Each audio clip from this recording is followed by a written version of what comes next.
Today we're going to talk about getting the most out of your Windows 8 experience and using it for your business.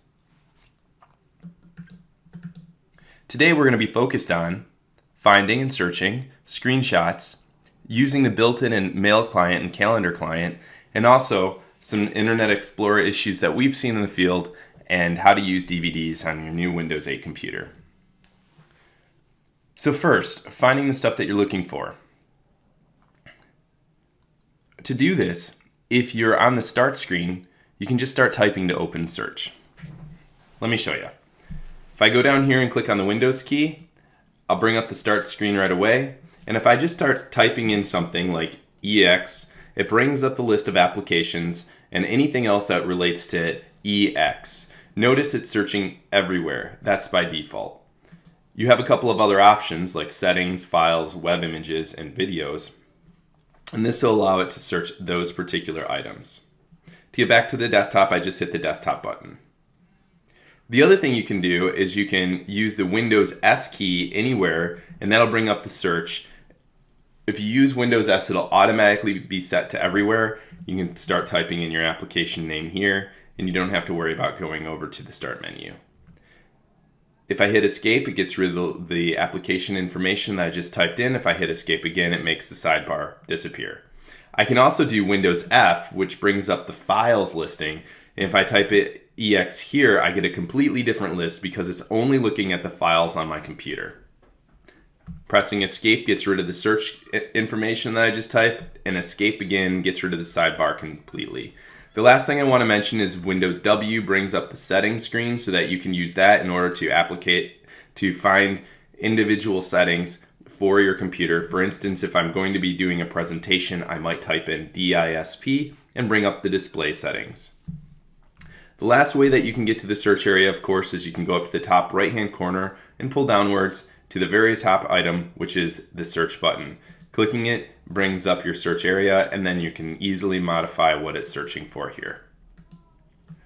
There are a number of built-in tools that I want to talk about today.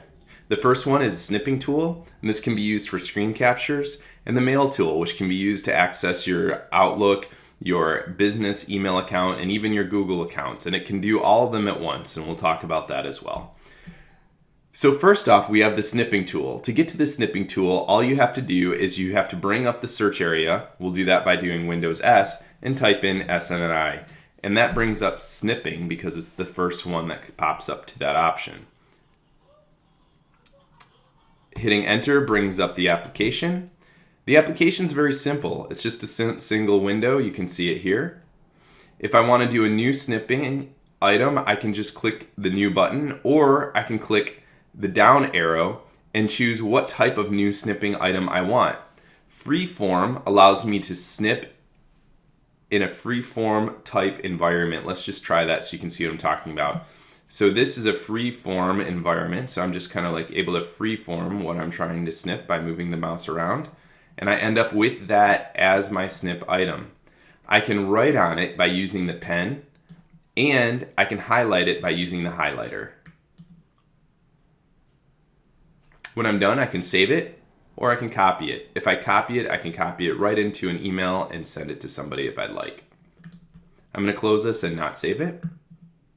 And I'm going to do the Windows S again and type in SNI to bring up the snipping tool. And now I'm going to do one more by clicking the downward button, and I'm going to do a rectangular snip. Once in here, I can highlight the area that I want to snip and let up. And then I have a quick screenshot of what I just did, and maybe I want to highlight a particular section in order to indicate that there's an issue for somebody else to look at. I can then take this information, copy it, and paste it into an email. I'm going to not save that. And that, my friends, is a snipping tool. The next thing that's pretty handy is the new mail tool. In order to get to mail, the easiest way is to do the Windows key again and type mail, M-A-I-L, and it'll be the first option that pops up. I could have also done Windows S like I was doing before with the snipping tool. Once the mail application pops up, it looks like this. There's a couple things going on here. First, you see these dots down in the bottom right hand corner. If you're when you first enter the application, sometimes it'll be up, this little bar will be up, and sometimes it won't. If it's not up, you can just click on the dots, and this gives you options like changing around your folders, going into selection mode, and in selection mode, you're allowed to pick out multiple things at once, and then you can modify them all at once. So for instance, if I want to delete 4 things, I can just click the selection mode button, highlight the 4 things, and hit the delete key, and that will delete them. I can use that to flag as well, and I can also use it to set things as mark them as read or unread. To make this go away, I can just click the selection tool again. We're back to where we started. Over on the left-hand side, we have your inbox. You can click on a folders list to see the list of folders that you have access to. You can even click on a people list to see different people that have sent you messages. And by clicking on those, it's automatically going to bring up only their messages. You can also check all of your flagged messages by clicking on the flagged button. To get out of Mail and go back to the desktop, I can do the Windows key D, and that'll take me right there. Or I can go back down to the bottom left-hand corner. I'll get the Windows button, I can click on it, and then I can click Desktop. The next handy tool is the calendar.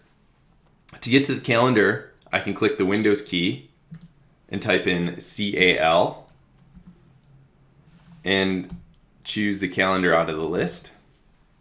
And this brings up immediately in What's Next mode. Notice it shows me tomorrow. If I want to, I can go further. Now notice this popped up. This is because I have my email open, this is a notification. I'm just going to click the X on it to make it disappear. If I want to see more, I can click these 3 dots, and I have the ability to show from What's Next mode to day mode. This might be a little more handy, especially if you have a schedule like mine, so that you can see all the different things that are happening on your days of the week, 2 days at a time. To get to a different mode, I go down to the 3 dots, I click on it, and I can switch over to a week mode. And I can also go to a month mode.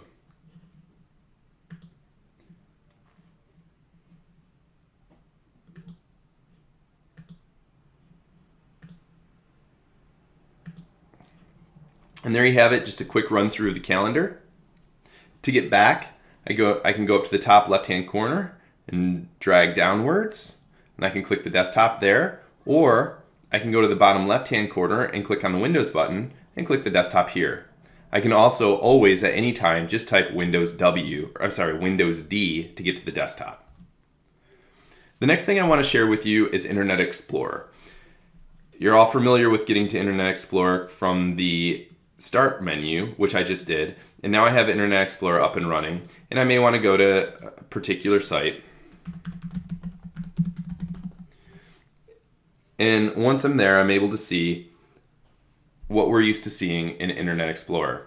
I can also get to Internet Explorer through a different way, basically going from the Start menu. And what this does is it brings me into Internet Explorer, but it's not running like the other one. It takes up the entire screen, and I'm not able to get to my other applications. Notice it also shows up in my Modern Applications list over here. So you can actually have 2 different Internet Explorers running at the same time. And as you notice, if I go to a different website from this one,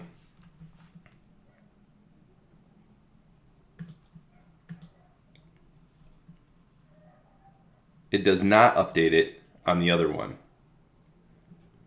So notice I'm at a different web page than I am inside the modernized application. The reason for this is because Internet Explorer in Windows 8 has 2 different modes. The modernized mode that runs by itself and the desktop mode that runs inside your desktop. And it's basically like running 2 different versions. The other thing that we see users that are confused about is you can use Control plus and Control minus to zoom in and zoom out on a web page. Notice I'm zooming in and zooming out. The reason that this can be confusing is because it's hard to see what zoom level you're in. And in order to fix that, you hit the Alt key, which brings up a menus list, and then you can go to View, and then you can go over to Zoom, and you can zoom to 100%. or you can get here by doing Control-0. The reason this is important is some pages don't fill your screen up properly when you're zoomed out. The final thing that I want to mention is that Microsoft did not include a DVD codec for Windows 8, which means that if you put a DVD in your Windows 8 laptop, it may not be able to play it. To fix this, there's a program called VLC Media Player, and you can download it from the internet, or you can just contact the Instant Support group and they'll download it and install it for you. So that's it with the built-in tools. We talked about finding and searching using the Windows key S, Windows key F for files, and Windows key W to search for settings. We also looked at how to create screenshots, use the Mail app, use a calendar. We talked about Internet Explorer and how it can be confusing because there's both the modernized application and the desktop application. And we also talked about what you're going to need to do in order to watch DVDs.